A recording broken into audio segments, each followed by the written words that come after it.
A'udzubillahi minasyaitonirrajim. Bismillahirrahmanirrahim. Assalamualaikum warahmatullahi wabarakatuh. Alhamdulillah, hamdan katsiran thayyiban mubarakan fi. Ya Allah, aku full screen. Ulangi. Oke.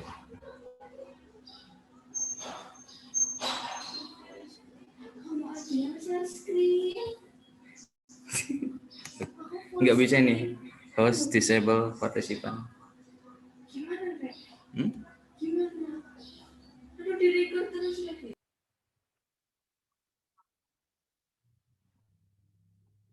Bismillahirrahmanirrahim. Assalamualaikum warahmatullahi wabarakatuh. Waalaikumsalam warahmatullahi wabarakatuh.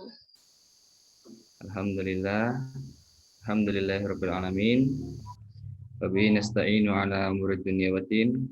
Wassalatu wassalamu ala asyrafil anbiya'i wal mursalin wa ala alihi wa sahbihi ajmain, amma ba'd. Yang pertama-tama marilah kita panjatkan puja dan puji syukur kita terhadap Allah Subhanahu wa taala yang telah melimpahkan rizki dan kesehatan untuk kita semua. Dan yang kedua, salawat serta salam kita haturkan kepada junjungan Nabi kita Nabi Muhammad sallallahu alaihi wasallam yang telah membawa kita dari zaman kegelapan hingga zaman terang benderang ini.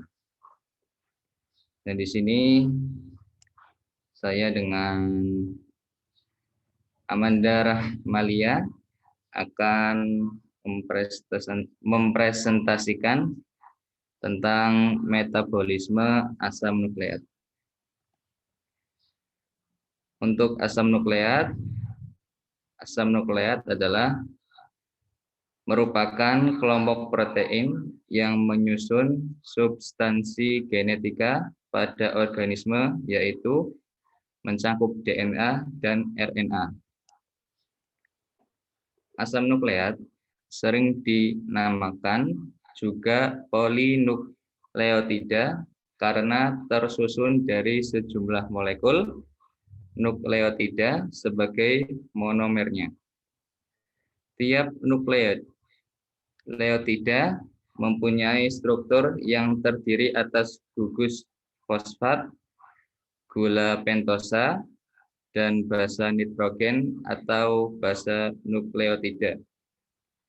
Sini ada dua macam asam nukleat, yaitu asam deoksiribonukleat dan deoksiribonukleik asid, dan asam ribonukleat atau ribonukleik asid. Dilihat dari strukturnya, perbedaan struktur DNA dan RNA adalah pada basa N baik pada DNA maupun pada RNA mempunyai struktur berupa cincin aromatik heterosilik yang mengandung C dan N, dan dapat dikelompokkan menjadi dua golongan, yaitu purin dan pirimidin. Basa purin mempunyai dua cincin, sedangkan basa pirimidin hanya mempunyai satu cincin. Pada DNA dan juga RNA, purin terdiri atas adenin dan guanin. Akan tetapi, untuk pirimidin ada perbedaan antara DNA dan RNA. Komponen asam terdiri dari gugus fosfat, gula pentosa, dan basa N. Dan sifat-sifat asam nukleat terdiri dari stabilitas asam nukleat, pengaruh asam, pengaruh alkali, dan denaturasi kimia. Metabolisme memiliki dua arah lintasan reaksi kimia organik. Yang pertama, katabolisme asam nukleat, reaksi mengurai senyawa molekul organik untuk mendapatkan energi.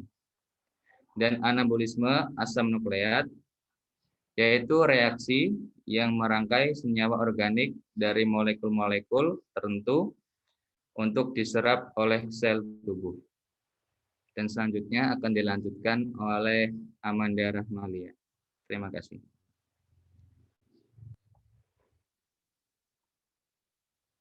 Katabolisme asam nukleat.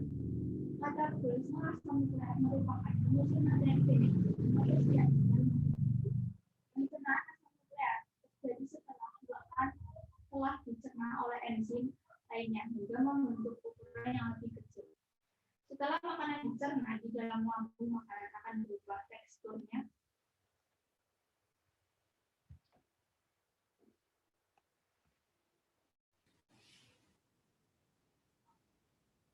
Katabolisme asam nukleat. Katabolisme asam nukleat merupakan penyusun materi genetik pada setiap sel makhluk hidup. Pencernaan asam nukleat terjadi setelah makan telah dicerna oleh enzim lainnya sehingga membentuk ukuran yang lebih kecil. Setelah makanan dicerna di dalam lambung, makanan akan berubah, teksturnya akan menjadi bubur yang disebut kim.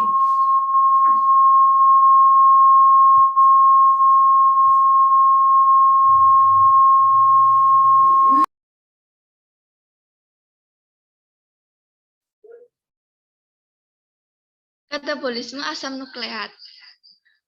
Asam nukleat merupakan penyusun materi genetik pada setiap sel makanan. Pencernaan asam nukleat terjadi setelah makanan yang dicerna oleh enzim sehingga membentuk ukuran yang lebih kecil.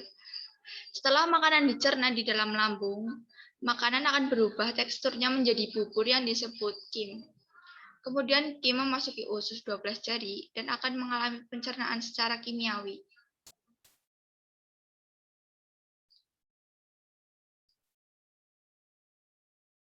Asam nukleat yang terdapat pada sel-sel makanan yang masuk ke dalam usus 12 jari akan dicerna oleh enzim matis. Sekretin akan merangsang sel-sel dinding usus 12 jari untuk mengreaksikan enzim pencernaan. Nuklase mengkatalis perombakan asam nukleat menjadi unsur-unsur penyusunnya. Aktivitas katalitik dari nuklase pertama kalah akan memecah ikatan hidrogen pada jenis asam nukleat rantai ganda seperti pada DNA, lalu akan memotong ikatan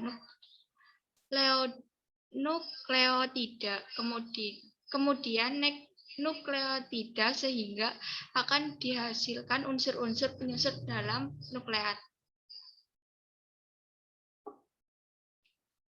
Basa nitrogen hasil pemecahan asam nukleat dan unsur lainnya akan diserap oleh tubuh bersama nutrisi lainnya melalui usus ileum. Komponen-komponen hasil pemecahan asam nukleat akan digunakan sebagai bahan sintetis asam nukleat dan basa amino di dalam tubuh. Anabolisme asam nukleat. Anabolisme asam nukleat merupakan komponen penting bagi tubuh karena berfungsi sebagai kode genetik dari suatu organisme. DNA dan RNA adalah dua jenis materi genetik yang merupakan senyawa asam nukleat. Sintetis asam nukleat akan berkaitan dengan sintetis DNA dan juga RNA. Setelah asam amino, DNA adalah genetik yang diperoleh dari induk dan akan diwariskan kembali kepada keturunannya. Replikasi DNA adalah jalur perbanyak rantai DNA dengan pola cetakan yang sama.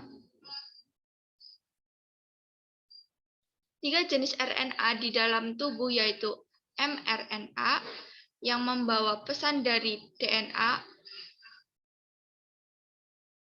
tRNA yang berfungsi membawa asam amino ke ribosom, dan RNA yang merupakan bagian struktur dari ribosom.